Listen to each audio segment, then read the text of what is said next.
Audio check कीजिए guys, screen check कीजिए।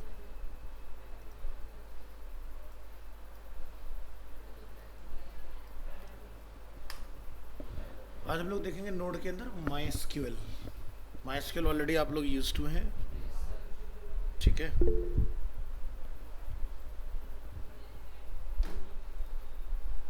Clear, thank you Rashmi.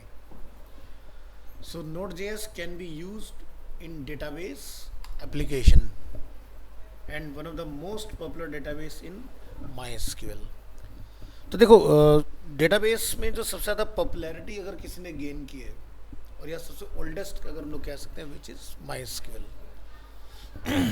MySQL database is a relational database management system, जिसको in short बोला जाता है RDBMS, ठीक है। To be able to experiment with the code example, you should have MySQL installed on your computer। तो सबसे पहले आप क्या करेंगे, npm install MySQL। देखो XAMPP चाहिए हमें इस चीज़ के लिए। XAMPP का काम ये होगा कि जो मैं रिक्वेस्ट भेजूंगा यहाँ से वो MySQL ट्रैप कर ले अपने पास, ठीक है। बट कमांड जो भी आप नोड के अंदर रन करेंगे उसके लिए आपके नोड में MySQL का होना ज़रूरी है, ठीक है। तो आप इसको ग्लोबली इंस्टॉल कर सकते हो, ठीक है। So install MySQL driver. Once you have MySQL up and running on your computer, you can access it by using Node.js। To access a MySQL database with Node.js, you need a MySQL driver। So first install the MySQL driver using the following command। So ये command आप run करेंगे तो जैसे check कर लेते हैं क्या हमारी मशीन में ये अवेलेबल है या नहीं। पहली चीज़ तो क्या करेंगे, सी ड्राइव, और आपको कहाँ जाना पड़ेगा, यूज़र, और यहाँ से आपको नोड मॉड्यूल्स क्या दिखाई दे रहा है। तो मेरे पास ऑलरेडी अवेलेबल है, आप लोग कीजिएगा, आपके पास नहीं होगा, ठीक है। तो रिक्वेस्ट करने का तरीका सेम वही रहेगा जो हम लोग पहले देख चुके हैं। आपने वेरिएबल का नेम डिफाइन करना है, रिक्वायर के अंदर अपने MySQL मॉड्यूल को पास कर देना है। बात करेंगे क्रिएटिंग कनेक्शन। कनेक्शन क्रिएट करने के लिए सेम जैसे हम लोग PHP में पास करते थे ना, host name, user name and password, वही सेम प्रोसेस है। तो फर्स्ट MySQL को हम लोग रिक्वायर करेंगे, देन उसके बाद आपने यहाँ से एक वेरिएबल बना लेना है और MySQL से हम लोग निकालेंगे क्रिएट कनेक्शन मेथड, और उस मेथड के अंदर हम लोग होस्ट, यूज़र और पासवर्ड तीनों चीज़ें पास कर देंगे। अब ये जो तीन चीज़ हम लोग पास कर रहे हैं ये नोड का कोई पार्ट नहीं, ये XAMPP के अंदर जो हमारा होता है उसका पार्ट है। तो आपको ये पता ही है, लोकल होस्ट रूट पासवर्ड हमारा नन होता है। देन आप यहाँ पर डिफाइन करेंगे जो आपने वेरिएबल डिफाइन किया है डॉट कनेक्ट मेथड, उसमें आप फंक्शन बना लेंगे, एक पैरामीटर सेट कर लेंगे एरर, अगर कोई एरर होगा तो वो आपको थ्रो हो जाएगा, अदरवाइज कंसोल डॉट लॉग आपको जो है वो रिटर्न करेगा कनेक्टेड, यानी कि यहाँ लिखा हुआ आएगा मैं इधर।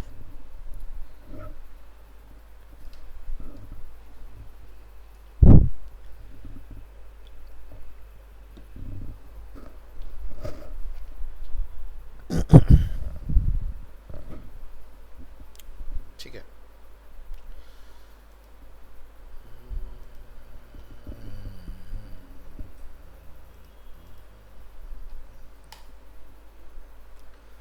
सो इस फाइल को आप सेव कर लेंगे और आपने इस फाइल को रन कर लेना है अपना नोड, जो भी हमारी फाइल का नेम है, और हमें रिटर्न में क्या मिलेगा, कनेक्टेड। कब नहीं मिलेगा, अगर XAMPP आपका रनिंग में नहीं है उस केस में। So demo DB connection dot JS, तो चेक करेंगे क्या इस नाम से हमारे पास ये फाइल अवेलेबल है या नहीं। तो डेमो ऐसे चला के देख लो, ये है अपना करंट मंथ CD 04 04.0725 और यहाँ लिखेंगे सॉरी नोड, क्या नेम था फाइल का, और रन करेंगे तो क्या लिखा रहा है, मॉड्यूल नॉट फाउंड। तो चलो जी XAMPP स्टार्ट कर लेते हैं, सी ड्राइव के अंदर चलेंगे।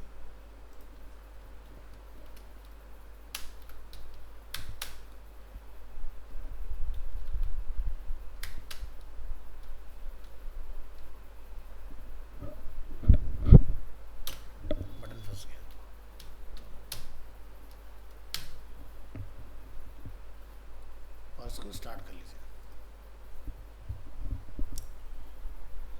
वैसे अपाची से भी हमारा कोई लेना देना नहीं, आप खाली माइस्क्यूएल भी चला दोगे तो भी काम हो जाएगा, लेकिन माइस्क्यूएल को देखने के लिए अपाची चाहिए होता है, खुलता है ना PHP माई एडमिन, ठीक है, तो इसलिए दोनों को हमने रन किया। और वापस से हम इस कमांड को रन करेंगे यहाँ पर, तो अभी भी क्या रिटर्न आ रहा है, मॉड्यूल नॉट फाउंड, ठीक है। तो यहाँ पर आप देखो नॉट मॉड्यूल्स के नाम से हमें कुछ नहीं मिल रहा है। तो सबसे पहले क्या करेंगे, npm इंस्टॉल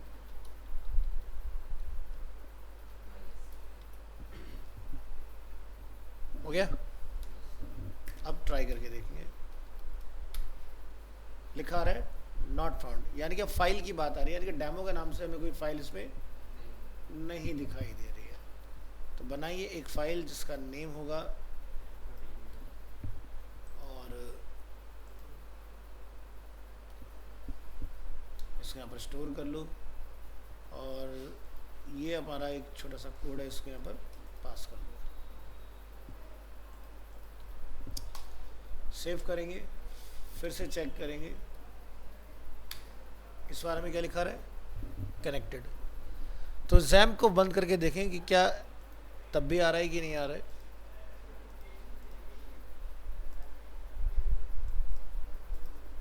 तो देखो एरर आ गया। तो जैसे आप इसको जैम्प को स्टार्ट करेंगे और फिर से इस कमांड को रन करेंगे, तो कनेक्शन हमारा क्रिएट हो चुका है, ठीक है। तो जैम्प भी अप होना चाहिए, और यहाँ से आपके पास फाइल होनी चाहिए, और चला के देखिए। अगर हम लोग C ड्राइव में इसको रिक्वेस्ट करते हैं तो हमें ज़रूरत नहीं है, लेकिन हम D ड्राइव के अंदर सारा काम कर रहे हैं, तो उस कंडीशन में आपको मॉड्यूल डालना पड़ेगा। जैसे लास्ट क्लास में हम लोगों ने फॉर्मेडेबल भी डाला था, ठीक है, और भी हमने कुछ मॉड्यूल इंस्टॉल किए थे लास्ट क्लास में।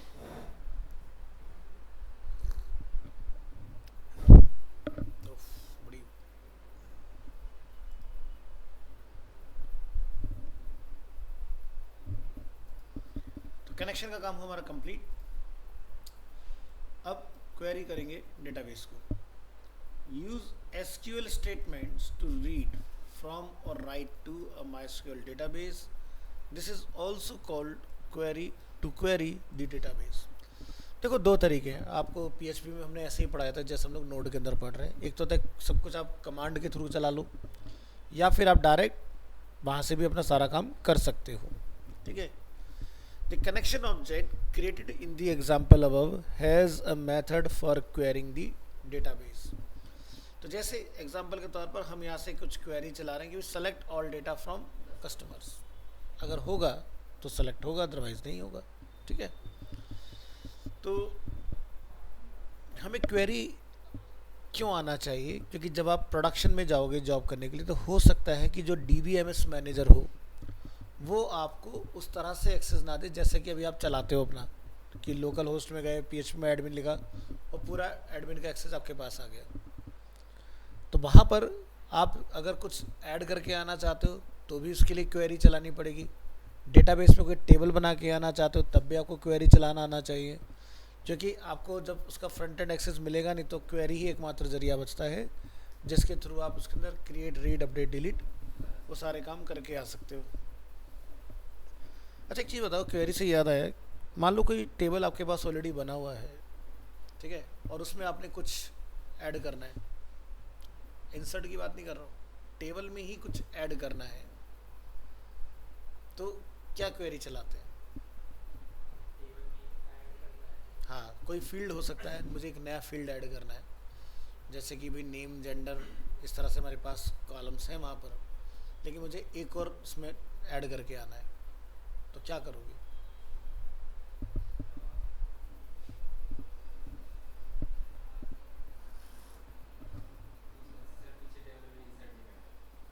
नहीं, डेटा इंसर्ट करना तो अलग चीज़ हो गया।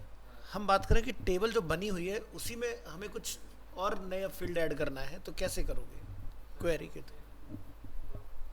पुट तो टेबल में डेटा डालने के लिए यूज़ होता है ना, हम यहाँ टेबल को अपडेट करने की बात कर रहे हैं, डेटा अपडेट करने की बात नहीं कर रहे। हाँ कोई बोला। सर अल्टर क्वेरी चलेगी उसमें तो। वेरी गुड, ऑल्टर की क्वेरी चलेगी।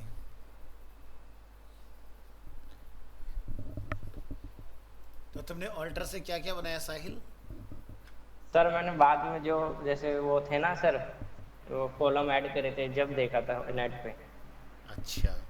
तो पीएचपी के माई एडमिन में भी जाके कर सकते हैं, बट सर वहाँ से फिर मैंने देखा था नेट पे, तो मेरी उसमें जब कनेक्शन बना रहा था हाँ। तो उसमें मैंने कई बार ट्राई करा, तो वहाँ से हो नहीं रहा था, वो फॉरेन की का इशू हो रहा था। फिर मैंने सर देखा नेट पे जाके, तो अल्टर की क्वेरी नाम से होती है सर। हाँ, तो ध्यान रखना, ऑल्टर की हम लोग बात करते हैं। ऑल्टर मीन्स कुछ एडिशन या ऑल्ट्रेशन, यानी कि कुछ बढ़ाना हो घटाना हो उस चीज़ के लिए, ठीक है। ओके तो ओके। वो जो आप देखते हो ना, insert put patch update delete, ये तो डेटा के लिए है। हम बात कर रहे यस हैं, सर। सवाल को समझना है ध्यान से, टेबल की, कि हमें टेबल के ही जो डिफ़ॉल्ट रो कॉलम होते हैं उसमें कुछ अगर हमें अपडेट करना हो तो वो कैसे होगा, तो वो ऑल्टर की हेल्प से होता है। यही होते हैं क्वेरीज जिनका हमें ध्यान रखना होता है, ठीक है।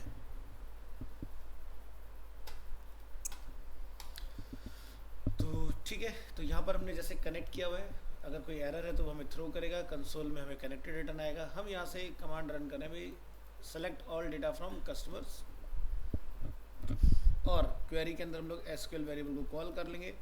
नहीं डिफाइन करना चाहोगे तो आप यहाँ पर ये पूरा डेटा डायरेक्ट भी लिख सकते हो इसकी जगह पर, सेम वही पीएचपी की तरह। तो the query method takes an SQL statement as a parameter and returns the result, ठीक है। तो मान लो मैं अगर कस्टमर के नाम से कुछ बना के आ जाऊँ यहाँ पर,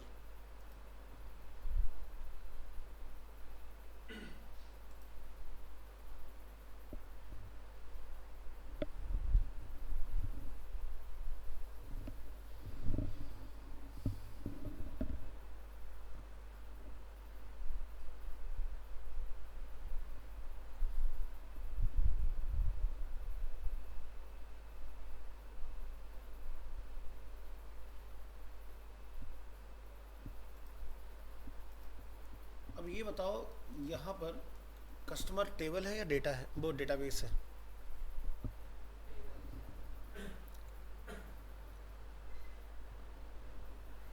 टेबल कस्टमर सर। ओ। टेबल है। Yes sir. तो डेटाबेस किसी भी नाम से हो सकता है, उसके अंदर एक यस सर। टेबल हो सकती है कस्टमर के नाम से। तो यहाँ कभी भी हम लोग डायरेक्ट डेटाबेस को डिफाइन नहीं करते हैं। जनरली डेटाबेस हम लोग कहाँ डिफाइन करते हैं, इस तरह से ऊपर, ठीक है।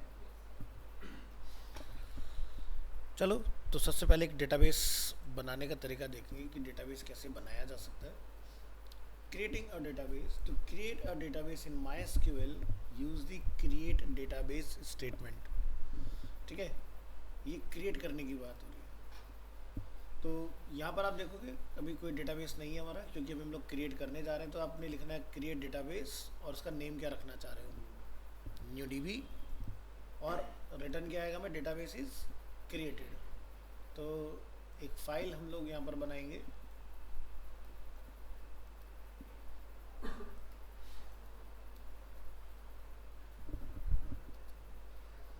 और इस फाइल के अंदर हम अपना मैसेज स्टोर करेंगे, और यहाँ पर हम लोग रन करेंगे नोड,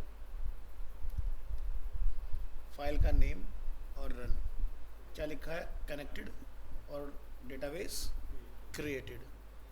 तो आप VS कोड में, सॉरी, अगर आप माई एडमिन में आगे चेक करेंगे तो यहाँ पर भी देखो कुछ नहीं है, रिलोड करेंगे तो डेटा आपको दिखाई देगा,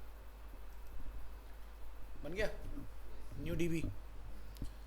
तो आपका नोड जो है वो MySQL के साथ बढ़िया से काम कर रहा है, यानी कि डेटा जो हम लोग उधर से डालेंगे, टेबल अगर हम लोग कोई बनाएंगे तो वो हमें इधर डिस्प्ले हो जाएगा। तो ये मुझे क्या रिटर्न करेगा कंसोल के अंदर, कनेक्टेड, क्योंकि यहाँ पर कनेक्टेड लिखा हुआ है। और दूसरे कंसोल में हमने क्या पास किया था, डेटाबेस इज क्रिएटेड, तो ये आपको डेटाबेस क्रिएटेड इस तरह से नीचे रिटर्न आएगा इसके अंदर, है ना। अब क्या बनाओगे, टेबल इसके अंदर, ठीक है। तो टेबल बनाने के लिए क्या चलाते हैं, क्रिएट टेबल। टेबल का जो भी नेम आप रखना चाहते हो, प्लस उसमें क्या फील्ड हमें बनाने हैं, और उनका फील्ड का टाइप क्या होगा, ठीक है। तो क्या लिखा, वेर कैर, मतलब वेरिएबल करेक्टर, और उनकी लेंथ कितनी हो सकती है अप टू, वो यहाँ मेंशन है इसके अंदर। क्या मिसिंग दिखाई दे रहा है तुम्हें इसके अंदर? आईडी, आईडी मिसिंग है इसके अंदर। अगर मैं इसको चलाऊंगा इस तरह से तो क्या टेबल क्रिएट हो जाएगा? हो जाना चाहिए। श्योर क्यों नहीं हो? बिना आईडी के हमने कोई टेबल नहीं बनाई आज तक, सच में? यस सर, बन जाएगा। बन जाएगा टेबल, क्योंकि इसमें कुछ एरर तो है नहीं, कोड तो बिल्कुल सही है। क्या नहीं हो पाएगा? अपडेट नहीं कर पाएंगे हम लोग इसको, क्योंकि जब तक प्राइमरी की नहीं होगा तब तक दिक्कतें आती हैं, ठीक है? ओके। तो ठीक है, तो देख रहे हो यहाँ PHP वाली कमांड में इसमें कोई फ़र्क नहीं होता है ना, सब कुछ सेम रहने वाली चीज़ है आपकी।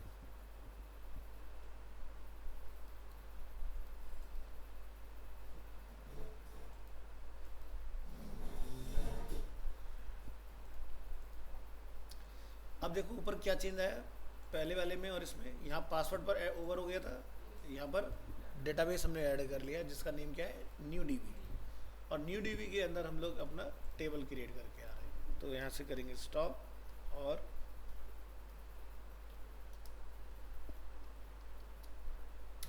रन करेंगे। क्या लिखा रहा है? कनेक्टेड है और टेबल क्रिएट हुआ है। चेक करिए क्या हमारे पास न्यू डीबी के अंदर कोई टेबल है। कस्टमर्स, कस्टमर को क्लिक करेंगे तो हमें यहाँ पर दिखाई देंगे, इसके अंदर नेम और एड्रेस अवेलेबल है।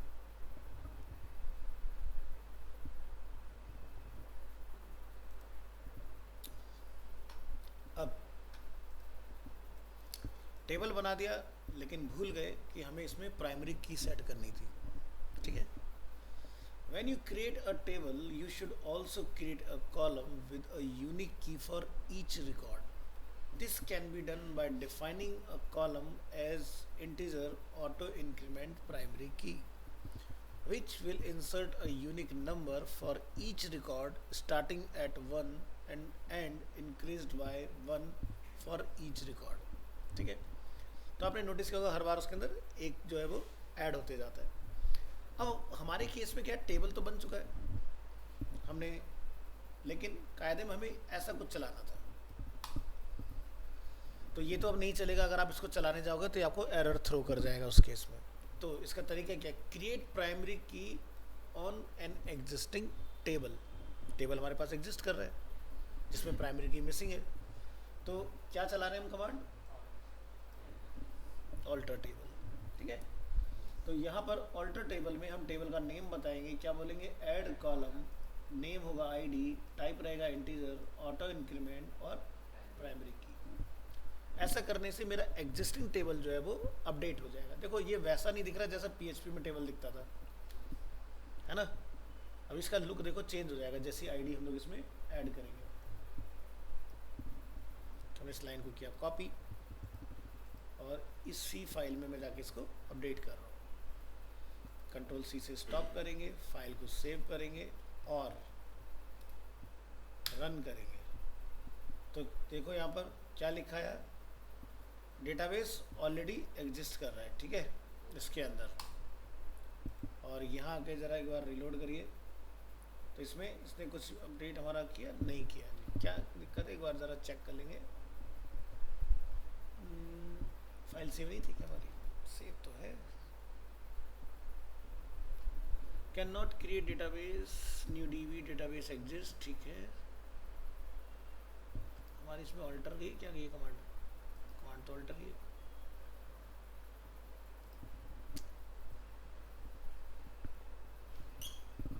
कुछ स्किप तो नहीं किया हमने? सर फाइल का नाम शायद डेटाबेस था। किसका? फाइल का नाम जो था सर। नहीं, फाइल का नाम तो न्यू डीबी है ना। सर टेबल का नाम जोड़ना था ना इसमें, ये पूछ रहा हूँ।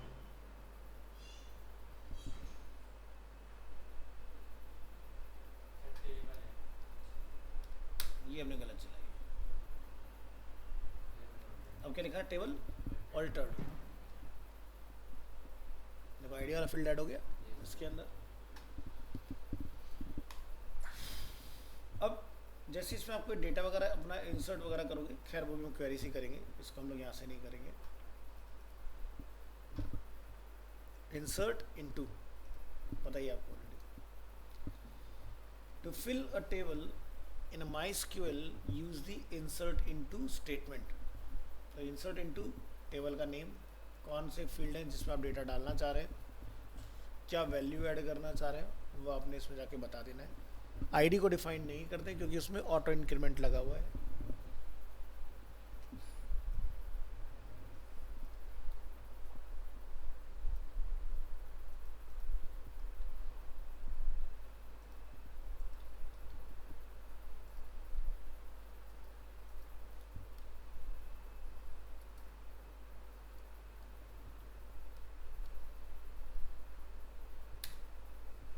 क्या लिखा है, वन रिकॉर्ड इंसर्टेड।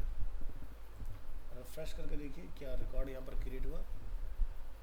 ठीक है, अब आगे देखो हमारे पास चेक वगैरह का सिंबल आ गया। नॉर्मली ये नहीं आता अगर आईडी नहीं होता, तो आईडी है तो इसलिए अवेलेबल है।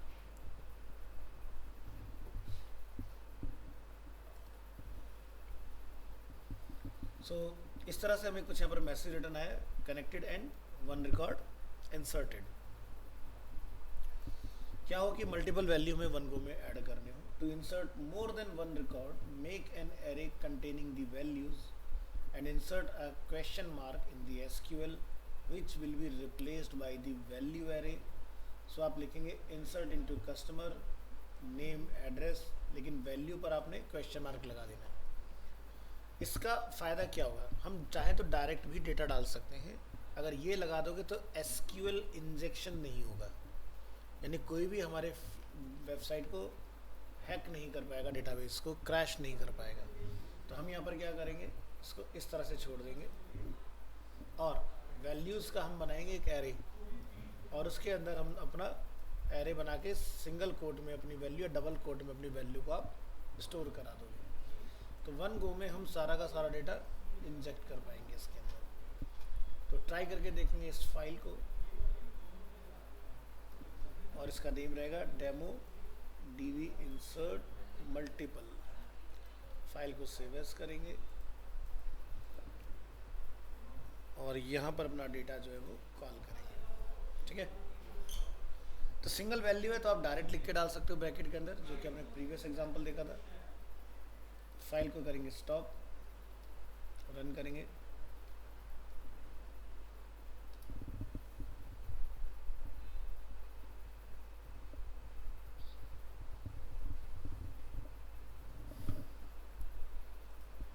और एंटर करिए। क्या लिखा है, नंबर ऑफ रिकॉर्ड इंसर्टेड 8। तो यहाँ पर टोटल 9 हो जाने चाहिए अगर 8 रिकॉर्ड इंसर्ट हुए तो देखो यहाँ पर डेटा बना क्रिएट हुआ इस तरह से।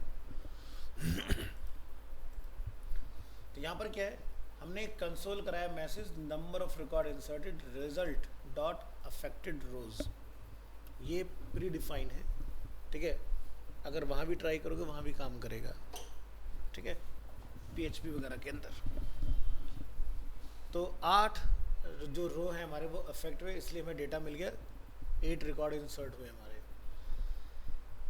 द रिजल्ट ऑब्जेक्ट, इसकी हम बात कर लेते हैं, जो ये हमने भी चलाया था। इसके अंदर काफ़ी चीज़ें हैं जो पहले से अवेलेबल, जैसे हमने उसमें से एक चीज़ यूज़ किया अभी तक, अफेक्टेड रोज। इसमें होता है field count, affected rows, insert ID, server status, warning count, message, protocol and change to. ये सारे रिजल्ट ऑब्जेक्ट के पार्ट हैं। ठीक है, when executing a query a result object is returned, the result object contains information about how the query affected the table. The result object returned from the example above look like this. तो हमारा क्या update हुआ था, रो affect हुए थे। ठीक है, और सर्वर स्टेटस हमारा वहाँ पर क्या बना, 2 बना उसके अंदर, और नंबर ऑफ रिकॉर्ड्स यहाँ पर आए थे 8, डुप्लीकेट एंट्री है 0, वार्निंग है 0। ठीक है, और प्रोटोकॉल 41 हमारा ट्रू दिखाएगा इसके अंदर, चेंजेस रो में 0। जो कोई रो चेंज नहीं हुआ, इंसर्ट हुआ। चेंज होता तो चेंज हुआ था, यानी कि अपडेट की अगर हम लोग क्वेरी चलाते हैं तो कंसोल डॉट लॉग में अगर हम लोग लिखते हैं अफेक्टेड रोज, तो उससे मुझे ये रिटर्न आया था। तो अगर आप इंसर्टेड की आईडी गेट करना चाहते हो कि आईडी क्या है, ठीक है, for tables with an auto increment ID table you can get the ID of the row you just insert it by asking the result object। तो हम यहाँ पर जाके क्या पूछ लेंगे, inserted आईडी, इंसर्ट आईडी से मुझे आईडी मिलेगा कि भाई कौन सा आईडी मेरा नया क्रिएट हुआ है इसके अंदर। जैसे अभी तक 9 है तो 10 बनेगा।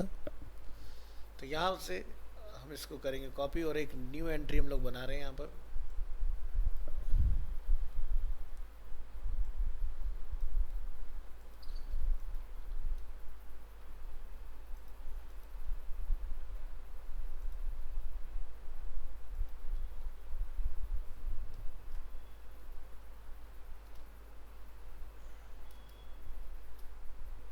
क्या लिखा है, 1 रिकॉर्ड इंसर्टेड और आईडी क्या है 10।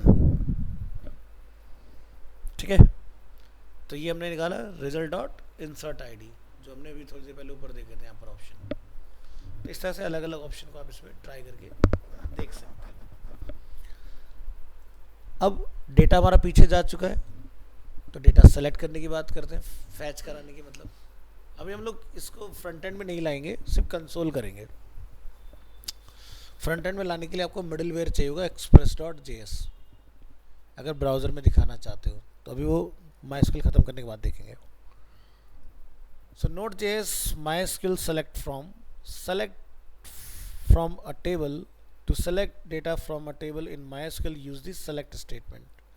डालने के लिए insert और लेने के लिए select। सो ऊपर का पार्ट सब सेम रहेगा, क्वेरी क्या होगी बस चेंज। select एस्ट्रिक का मतलब क्या हुआ, ऑल डेटा। ठीक है, जितने भी टेबल में number of rose and columns हम पूरे डेटा को कैप्चर कर रहे हैं एक ही कमांड में। हमने लिखा है select all data from customers. तो क्या होगा, जितना भी डेटा हो उसके अंदर सारा डेटा रिक्वेस्ट में आ जाएगा आपके पास। तो चलिए फाइल करेंगे यहाँ से कॉपी और यहाँ ये फाइल को सेव एज करिए।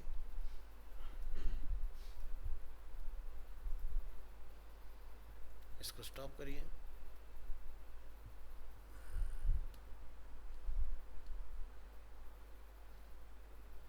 क्या दिखाई दिया, डेटा आ गया सब। तो जैसे सबसे पहला कैंडिडेट कौन था, सुमित, फिर मेरा नेम है और लास्ट अगर एंट्री हमने देखे तो आकाश कुमार, ये हमने ऐड किया था। पूरा डेटा आपके सामने अवेलेबल हो गया इस तरह से। तो select all will returns all columns. ठीक है, सो कुछ इस तरह से हमें डेटा नीचे देखने के लिए मिल रहा है। वहाँ पर बात करेंगे selecting columns. To select only some of the columns in a table use the select statement followed by the column name. भाई अगर मैं लिख रहा हूँ यहाँ पर कि भाई ऑल डेटा कस्टमर से लेना है तो स्टार यानी कि एस्ट्रिक। लेकिन मैं कहता हूँ भाई जितने भी कॉलम है वहाँ पर मुझे नहीं पता 10 हैं 20 हैं, लेकिन मैं कहता हूँ कि नेम और एड्रेस का ही मुझे चाहिए, बाकी नहीं। ठीक है, तो उस केस में सिर्फ और नेम और एड्रेस का ही आपको एंटायर डेटा देखने के लिए मिलेगा।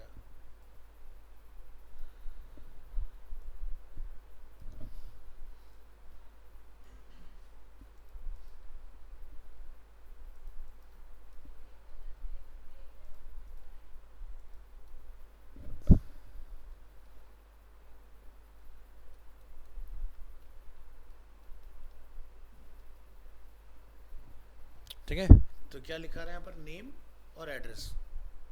तो इसमें क्या नया हो गया भाई, पहले वाले में अगर ध्यान से देखो तो एक्स्ट्रा क्या आ रहा है, सब में दिखाई दे रहा है। तो ये फ़र्क आ गया इसके अंदर, क्योंकि हमने सिर्फ इस बार 2 फील्ड को हमने रिक्वेस्ट किया। ठीक है, तो वही 2 का आपको डेटा देखने के लिए मिल रहा है।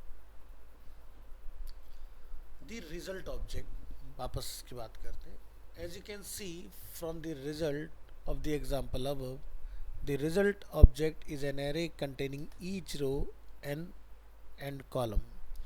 To return example the address of the third record, just refer to the third array object address property. Example, return the address of the third record, console.log result 0 1 के लिए हो गया, 1 के लिए 1 ही रहेगा, 1 मतलब 2 के लिए हो गया, और 3 के लिए क्या हो गया 2। तो यानी कि 2 जो है वो एड्रेस को बिलोंग करेगा। तो यहाँ पर जैसे ये लिखा हुआ है, तो हम इसका कोई डेटा रीड करना चाह रहे हैं, लिखा select name address from customer. ठीक है, तो ये आपका उस पर्टिकुलर फील्ड का डेटा आपको रिटर्न करेगा जो आपने मेंशन किया होगा इसमें। तो जैसे कि आप यहाँ पर देखो, ये हमने फाइल अपनी एक बनाई है, रन की है इसके अंदर। नीचे आप देखोगे जब हम लोग इसको फैच करेंगे, डेटाबेस का नेम, टेबल का नेम, ओरिजिन टेबल, यहाँ सिर्फ name, origin name, character set, length कितना है, टाइप कितना है, इस तरह से पूरे डेटा को चेक कर पाओगे। इस तरह से सेकंड वाले का डेटा क्या है हमारा वो हम लोग देख पा रहे हैं। इसकी फ्रंट एंड में कोई ज़रूरत नहीं होती है, लेकिन हम लोग ऑब्जेक्ट पढ़ रहे हैं तो हमें डेटा समझ में आना चाहिए कि दो एंट्री हमारे पास 1 और 2, हमें दोनों का डेटा देखने के लिए मिल रहा है। एक कौन सा है नेम का, दूसरा कौन सा है एड्रेस का। तो आप कंसोल में लिख सकते हो फील्ड 1 का डेटा चाहिए, तो हमने लिख दिया फील्ड 1 डॉट नेम, एड्रेस का लेना है फील्ड 2 डॉट एड्रेस, इस तरह से डिफाइन कर सकते हो। नेक्स्ट है टॉपिक MySQL के अंदर वेयर। कब चलाते हैं?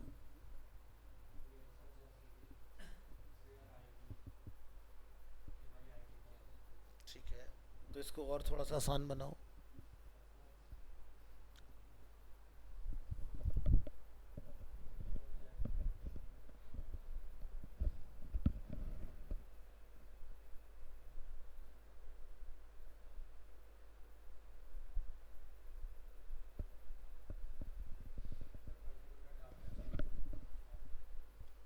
पर्टिकुलर डेटा, ठीक है।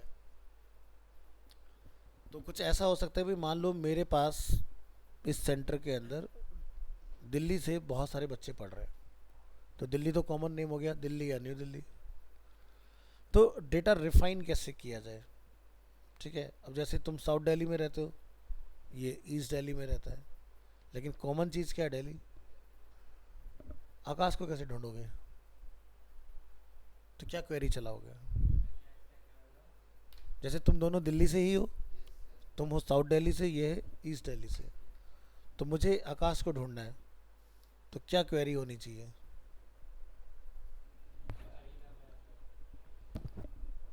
किसी भी उसमें हो सकता है।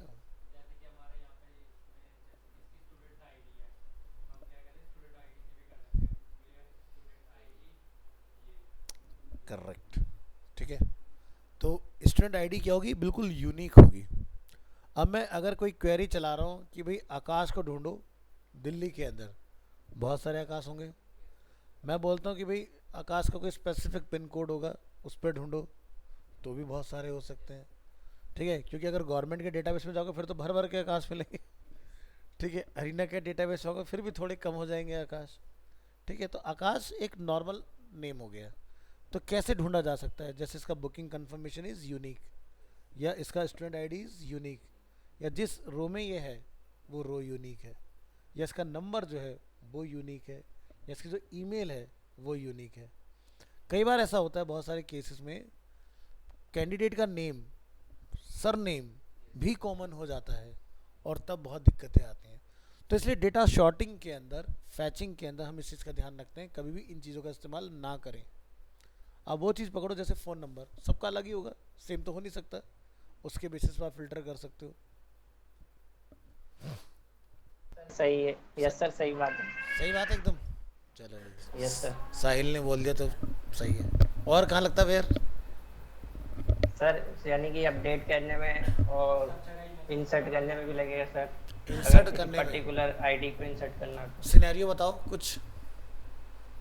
ये किसी, यानी कि सर जैसे कि एक पेशेंट को ऐड करना है, हाँ। तो आईडी को अपडेट करना है, अच्छा, तो उसकी आईडी लेंगे, पेशेंट की आईडी, तो और सर अपडेट करने में भी लगेगा उसी की आईडी, और सर सेलेक्ट करने में तो चलेगा ही सर, अपडेट और डिलीट करने में भी 4 तो सर है ही है। और वेयर का कहीं यूज़ बताओ, और कहाँ देखा हमने आज तक। सर और तो कहीं नहीं देखा। डिलीट करने में क्या चलाते हो? सर डिलीट करने में तो वही चलेगा, आईडी उसकी। और वेयर नहीं चलेगा? यस सर, मैं वही कह रहा हूँ, यानी कि वेयर में आईडी चलेगी उसकी। हाँ, तो यानी कि जब हम लोग डेटा फैच कर रहे हैं स्पेसिफिक, तब भी वेयर लगता है। आप अपडेट करने जाओगे तब भी लगेगा, ठीक है, वेयर, ठीक है। और एक चीज़ ध्यान रखना कि अगर डिलीट और अपडेट में वेयर लिखना भूल गए तब क्या होता है, वो तो फिर सारे ही कर देगा शायद टेबल का अपना। हो जाता है बिना वेयर के, लेकिन क्या होगा कि जितने भी रिकॉर्ड होंगे सब हो जाएंगे।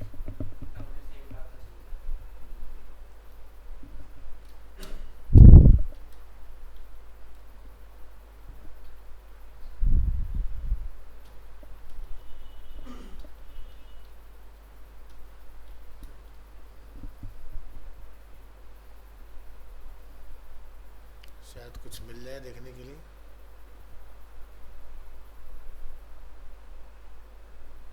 नहीं है, इस पे भी एक बहुत अच्छा बना हुआ है, शायद यहाँ कुछ है क्या? नहीं, ये भी सिलेक्ट वाला ही है। आपका नाम?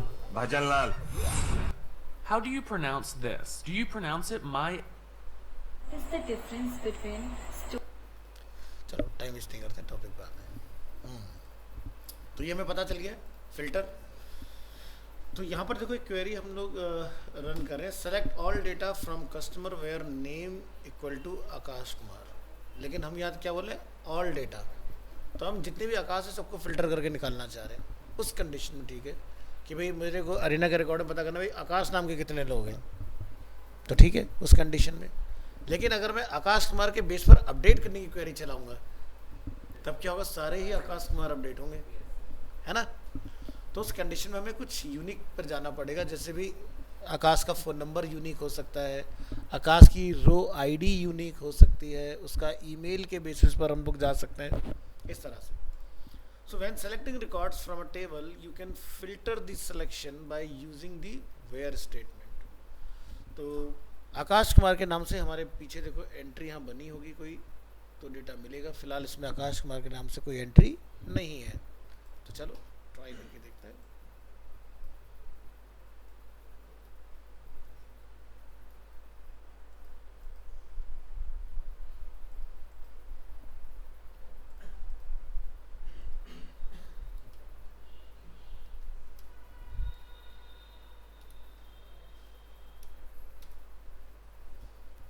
था भैया आकाश कुमार इसके अंदर, अच्छा ज़्यादा एंट्री नहीं क्या? नहीं, 25 का तो डेटा आ रहा है इसमें। ओह, हमने रिफ्रेश नहीं किया हुआ, लास्ट एंट्री जो मैंने डाली थी ना 10 नंबर की, इसलिए नहीं दिख रहा था। तो ये देखो हमारे पास डेटा रिसीव हुआ हमें आकाश कुमार इस तरह से। तो ये इसका कुछ आउटपुट मिल जाएगा आपको। बात करते हैं वाइल्ड कार्ड करेक्टर्स, ठीक है, ये बड़े काम की चीज़ है, ये आपने PHP में नहीं पढ़ा है, यहाँ पढ़ोगे आप। You can also select the records that start includes or ends with a given letter or phrase, ठीक है। तो जैसे आप लोग उसमें जाते हैं ना, मैं तो PHP सर्च करवाया था, वो इसी से ही कराया था, ठीक है। इसी से जैसे आप कुछ लिखते हो और उससे मैचिंग जब एंटर करते हो सारा डेटा आ जाता है आपका निकल के। जैसे भी हाल फिलहाल में हम लोग वर्डप्रेस के अंदर देखें तो वर्डप्रेस का कोड तो करना नहीं पड़ता, लेकिन सर्च काम कर जाता है, तो वहाँ यही चलता है पीछे। तो क्या होता है यहाँ पर देखो, ये सब सेम रहेगा अपना। हमने यहाँ पे लिखा select all data from customer where name like A, ठीक है। अब इससे क्या होगा, you can also select the records that start includes or end with the given letter or phrase, use the and wildcard, ठीक है, to represent 0, 1 और multiple character, ठीक है। तो यहाँ पर select records where the name start with the letter A, और A से जितने भी लेटर शुरू होंगे वो इस क्वेरी पे आपको दिखने चाहिए।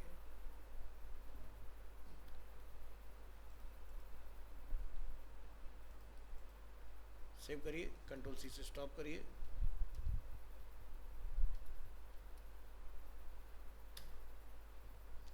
तो एक मेरा नेम मैच हुआ ए से, और एक आकाश कुमार का नेम मैच हुआ है। ये परसेंटेज ऑल डेटा को सेलेक्ट करने के लिए हम लोग यूज़ करते हैं, ठीक है। Escaping query value, when query value are variables provided by the user, you should escape the value.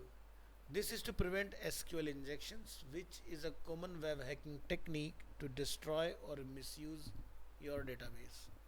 तो बहुत सारे लोग क्या करते हैं, SQL इंजेक्शन से आपकी वेबसाइट को, जब तक वो इंजेक्शन करता रहेगा तब तक के लिए आपकी वेबसाइट वर्ल्ड वाइड कहीं पर भी परफॉर्म नहीं कर पाएगी, ठीक है। This is called SQL injection. दो तरह से हो सकती है, एक तो कि वो ब्रीच ही कर दे आपका डेटा को, एक ही टेम्परेरी से रोक दिया, जब डेटाबेस की क्वेरी नहीं चलेगी तो किसी को डेटा भी नहीं मिलेगा और आपकी वेबसाइट लोडिंग स्टेज में अटक के रह जाती है।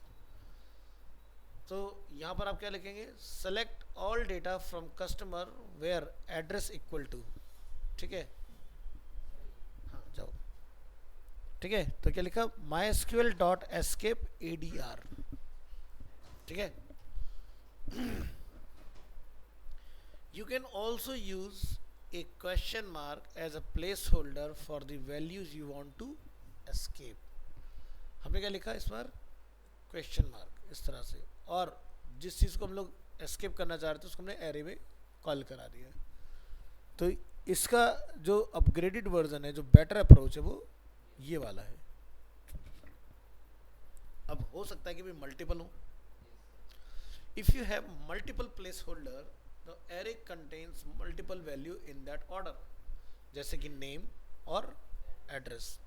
तो आप नेम और एड्रेस को एरे में डाल ही सकते हो कोमा बना के। तो इस तरह से आप इसको यूज कर सकते हो। ऑर्डर बाय, तो बाय डिफॉल्ट हमारा क्या होता है, असेंडिंग या डिसेंडिंग? असेंडिंग होता है सर। असेंडिंग होता है। So use the order by statement to sort the result in ascending or descending order. The order by keyword sorts the results ascending by default. To sort the result in descending order, use the DESC. AESC में लिखने की जरूरत नहीं होती, DESC में लिखना पड़ता है। यानी कि मेरा डेटा में जैसे आकाश लास्ट था, लेकिन जब मैं डिसेंडिंग कर दूंगा तो वो चेंज हो जाएगा। तो यहाँ पर आप देखोगे लिखा हमने select all data from customers, और ऑर्डर वाई हमने क्या लगाया, नेम। तो नेम को अल्फ़ाबेटिकल ऑर्डर में अरेंज कर देगा। अब जैसे बैकएंड में अगर हम लोग नज़र डालते हैं तो एस सबसे टॉप में है, तो अल्फ़ाबेटिकली देखा जाए तो ए बी जो है वो मेरा यहाँ से शुरू होना चाहिए। ट्राई करके देखते हैं।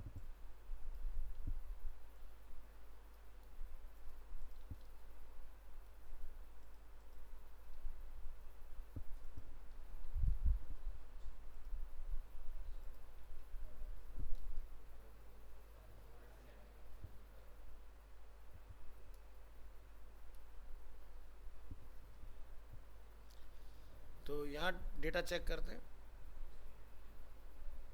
ये देखिए हमने ऑर्डर बाय की कमांड यहाँ से एग्जीक्यूट की तो मेरे नाम से शुरू हुआ और उसने डेटा को अरेंज कर दिया नेम के अकॉर्डिंग। डिसेंडिंग, आपको यहाँ पर मेंशन करना पड़ेगा ऑर्डर बाय नेम, लेकिन डिसेंडिंग उसमें, ठीक है। अब पूरा खेल जो है वो चेंज हो जाएगा इसके अंदर।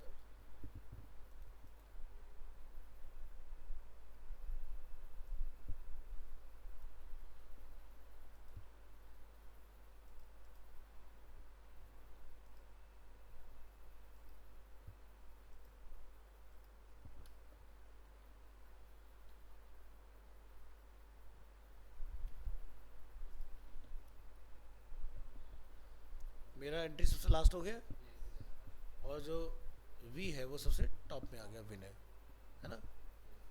इससे पहले वाली क्वेरी में जो वी था वो लास्ट हमारा, ठीक है, ascending.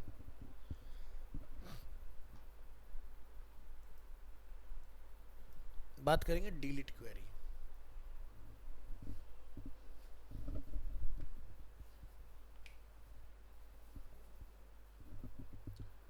You can delete records from an existing table by using the delete from। delete from में आप अपना टेबल बताओगे और where लिखना नहीं भूलना है। एड्रेस मैं कहता हूँ जहाँ पर भी एड्रेस में 110091 है डिलीट कर दो। अब अगर 4-5 रिकॉर्ड के पास 91 होगा तो क्या होगा, जाएंगे ना इस तरह से। तो ये हमारे पास डिलीट की क्वेरी है। इस तरह से नोटिस करेंगे the where clause in the delete syntax, ठीक है। There the where clause specifies which record or records that should be deleted. If you omit the where clause all records will be deleted, ठीक है। तो कई बार ऐसा हो जाता है बाय मिस्टेक कि आप वेयर लिखना भूल गए और आपने क्वेरी एग्जीक्यूट कर दी। तो जो आप एक स्पेसिफिक रिकॉर्ड के लिए करना चाह रहे थे वो एंटायर डेटाबेस में अप्लाई हो जाएगा। और ये तो पता ही है ना कि डेटाबेस में जो हो गया वो अनडू नहीं होता।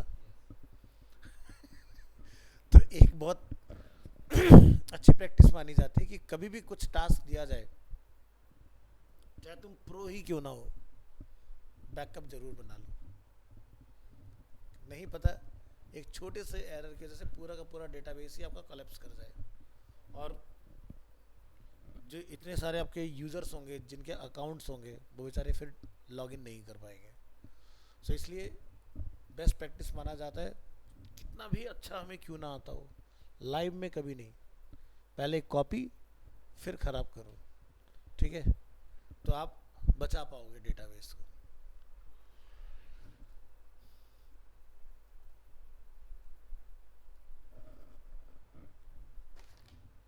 डेटाबेस के ऊपर एक और बंदे का इंटरव्यू बड़ा अमेजिंग था। नोएडा की एक कंपनी के अंदर किसी पर्सन का इंटरव्यू होता है और वो शॉर्टलिस्ट होता है DBMS के लिए, ठीक है, और उसका जो बॉस होता है वो उसको 3-4 हज़ार डेटा ला के देता है रिकॉर्ड्स के, भाई इसको पीछे बैकएंड में स्टोर कर दो। अब उसको मल्टीपल वाली क्वेरी चलानी नहीं आती, जो भी हमने एरे से सारे स्टूडेंट लिख के डाल दिए, तो बेचारा वो लगा पड़ा है एक एक करके रिकॉर्ड डालने में। तो उसका बॉस आफ्टरनून में आके इससे पूछा, यूट्यूब पे सर्च कर लेना मिल जाएगी आपको, और हो सकता है कभी ऐसी टकरा जाए आपको। तो उसका बॉस आता है लंच टाइम तक, कहता है हाँ भी सारा रिकॉर्ड डाल दिया, तो बड़े गुस्से से कहता है 3-4 हज़ार एंट्री एकदम डाल देगी। कहता तुम कैसे डाल रहे हो? तो कहता है जी मैं इस तरह से डाल रहा हूँ। कहते तुम तो डेटाबेस वाले बंदे हो, तुम कैसे डेटा ऐसे डाल रहे हो एक एक करके, मल्टीपल की क्वेरी नहीं आती क्या चलानी? उसको जेन्युइनली नहीं आती थी चलानी, वो बेचारा एक एक करके एंट्री बना रहा है। ऐसे तो उसके लिए हफ्ते भर का काम हो गया ना। और जबकि उसमें क्या करना, सबको एक साथ डालना था, VS कोड में जाके सबके ऊपर कॉमा सेट करना था, कर्ली ब्रेस बनाना था और एक साथ चढ़ा देना था। कितनी देर लगती? चाहे तुम 1,00,000 रिकॉर्ड को डाल दो, बस क्वेरी बनाने में जो टाइम लगना है, उसके बाद कुछ नहीं, डेटा आपका चला जाएगा पीछे। उसके बॉस ने करके दिखा दिया उसको। तो वो कहता कि तुम DBMS मैनेजर के लिए हायर हुए हो और तुम्हें यही नहीं पता। तो वो बंदा कहता है सर मुझे भी आज पता चला कि मैं DBMS मैनेजर हूँ यहाँ पर।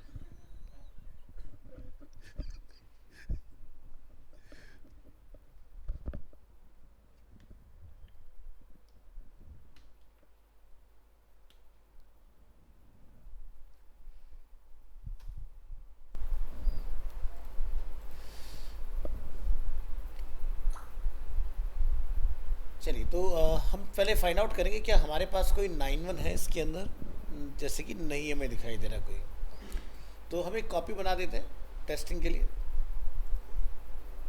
और इसको हम 9-1 दे देते हैं, है ना। और एक और बना देते हैं,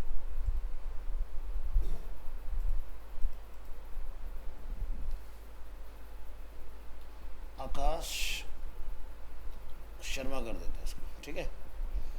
तो ये हमारा क्या हो गया, अपडेट की क्वेरी चल गई, है ना। चलिए, तो ये हमारे पास इस तरह से अवेलेबल है, और डेमो DB डिलीट,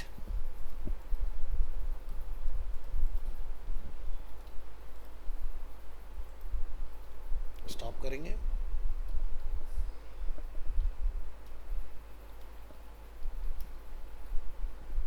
क्या लिखा है, नंबर ऑफ रिकॉर्ड्स डिलीटेड 2, क्योंकि हमने ये डेटा सर्च किया पीछे, तो ये जितनी बार भी मिलता हमें, ये सारे रिकॉर्ड को ढूंढ के पीछे से रिमूव करेगा। देखिए आकाश कुमार 10 तक का डेटा रह गया, 11-12 जो मैंने 2 डुप्लीकेट बनाए थे दोनों डिलीट हो चुके हैं।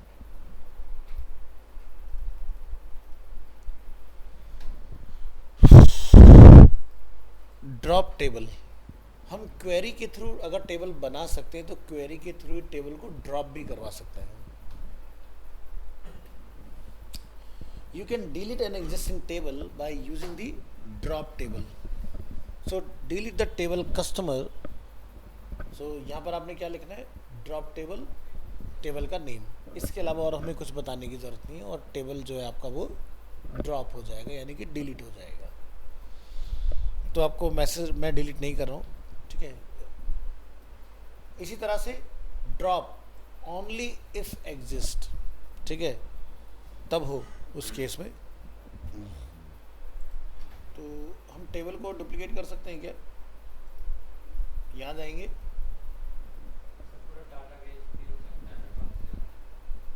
हाँ, ड्रॉप में आप डेटाबेस को भी हटा सकते हो, पॉसिबल है।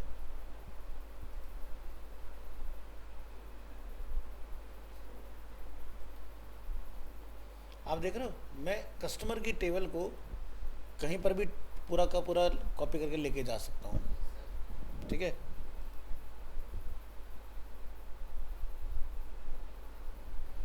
फिलहाल मैं टेस्ट के अंदर रख लूँ इसको।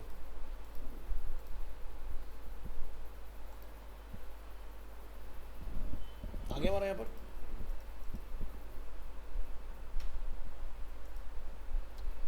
अब अपन डिलीट कर सकते हैं, यहाँ से कॉपी उधर ले जाएंगे बना के। चलो, यही लिए हमने डिलीट नहीं किया था डायरेक्ट। आओ, तो ये हमारी कमांड जो हम लोग रन कर रहे हैं।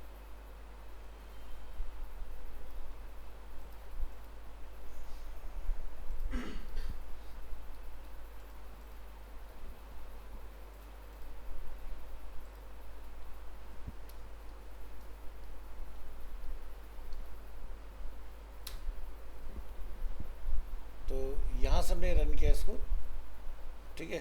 न्यू डीबी के अंदर ड्रॉप टेबल कस्टमर, कुछ एरर थ्रो किया है शायद इसने में, मैंने शायद गलत कमांड चला दी क्या?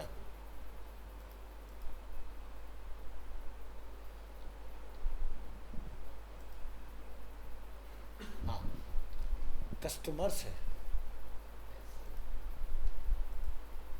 तो शायद मैंने उस एग्जांपल में नाम कुछ और रख दिया, इसलिए। क्या लिखा है? टेबल डिलीटेड, और ये टेबल आपकी जो है वो यहाँ से रिमूव हो चुकी है इस तरह से। नेक्स्ट जो हमारे पास ऑप्शन है वो कंडीशनल है, only if exist, if the table you want to delete is already deleted or for any other reason does not exist, so you can use the if exist keyword to avoid getting an error. अब देखो मैं delete कर चुका हूँ, और अगर मैं इस फाइल को दोबारा चलाऊंगा, अब मुझे ये एरर देगा, टेबल डिलीटेड नहीं बोलेगा, है ना। ये एरर को सही करने का तरीका क्या है, आप यहां से इसके साथ जाओ,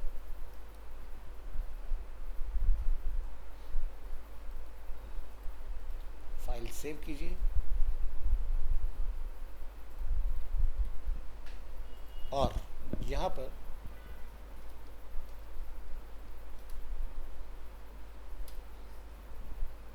एंटर करिए। तो क्या रिटर्न कर रहा है, जबकि टेबल डिलीट हो चुका है, लेकिन स्टिल वो एरर को हटा के मुझे रिटर्न कर रहा है टेबल डिलीटेड। तो ये होता है इफ़, ये हमने PHP में नहीं पढ़ा है, ये आप यहाँ पढ़ रहे हैं, वहाँ भी काम करता है, ठीक है। तो इस तरह से ये वाला पार्ट आपका हो जाएगा। तो ऐसे आप यहाँ पर डिलीट डेटाबेस की भी कमांड चला सकते हैं। आप यहाँ से लिख देंगे ड्रॉप डेटाबेस और डेटाबेस का नेम, तो डेटाबेस भी डिलीट हो जाएगा। ट्राई करके देखते हैं।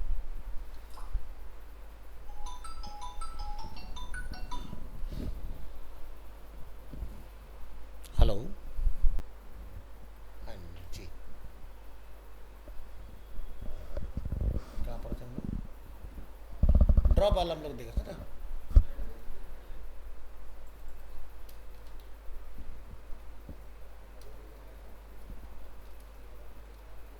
Demo DB drop database,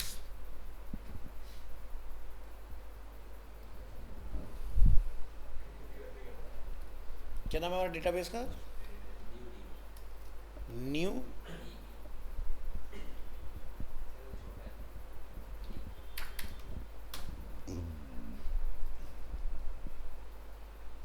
database deleted.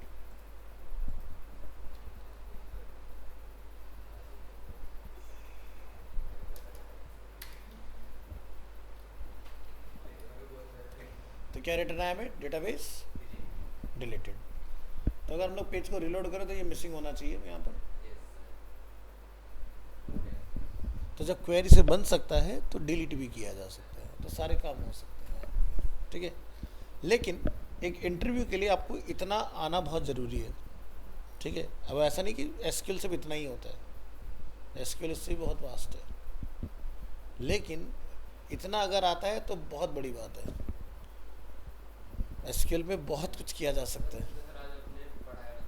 हाँ, अब हम अपना आगे का काम डेवलपमेंट का स्टार्ट कर सकते हैं इसके बेसिस पर, क्योंकि आपको डेटाबेस बनाना भी आ गया, उसके अंदर टेबल भी बनाना आ गया, डेटा डालना भी आ गया, फैच करना भी आ गया, पर्टिकुलर स्पेसिफिक रिकॉर्ड को अब फैच करना, डिलीट करना, वो पार्ट भी आपने देख लिया, टेबल बनाना हटाना, डेटाबेस बनाना हटाना, वो सारा काम आपका हो गया।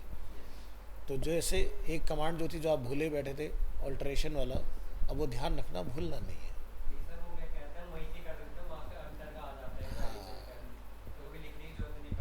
वही चीज़, लेकिन पता होना भी ज़रूरी है ना। लेकिन मुझे आंसर नहीं मिला ना तुम्हारे एंड से, तो इंटरव्यू में भी यही तो चीज़ है ना, मुझे कंप्यूटर पे करना आता लेकिन समझाना नहीं आता, तो वो दिक्कत हो जाती है। तो इसलिए ध्यान रखो, क्योंकि देखो सबसे बढ़िया तरीका डेटाबेस सीखने का ये है कि यहीं पर सारी कमांड आती रहती है। बताया था ना PHP के टाइम में भी, कि जैसे आप अपडेट करोगे सब लिख के आ जाता है, अपडेट पे अपडेट आएगा, डिलीट पे डिलीट आएगा लिखा हुआ, इंसर्ट में इंसर्ट लिखा आएगा, सब क्वेरी अपना आप आती हैं लिखी हुई। तो इसलिए ज़्यादा दिक्कतें होती नहीं है, बट बेसिक बेसिक चीज़ें आपको पता होनी चाहिए। अब जो हमारा नेक्स्ट क्लास है, हम लोग एक्सप्रेस वगैरह के साथ, पहले तो न्यूज़ वाला प्रोजेक्ट जो हमने बनाया था उसी को बनाना सीखेंगे, कैसे बैकएंड में डेटा जाएगा और MySQL के अंदर, MySQL से कैसे हम लोग उसको फ्रंट एंड पर ला के दिखाएंगे डेटा को। तो वहाँ से हम लोग स्टार्ट करेंगे।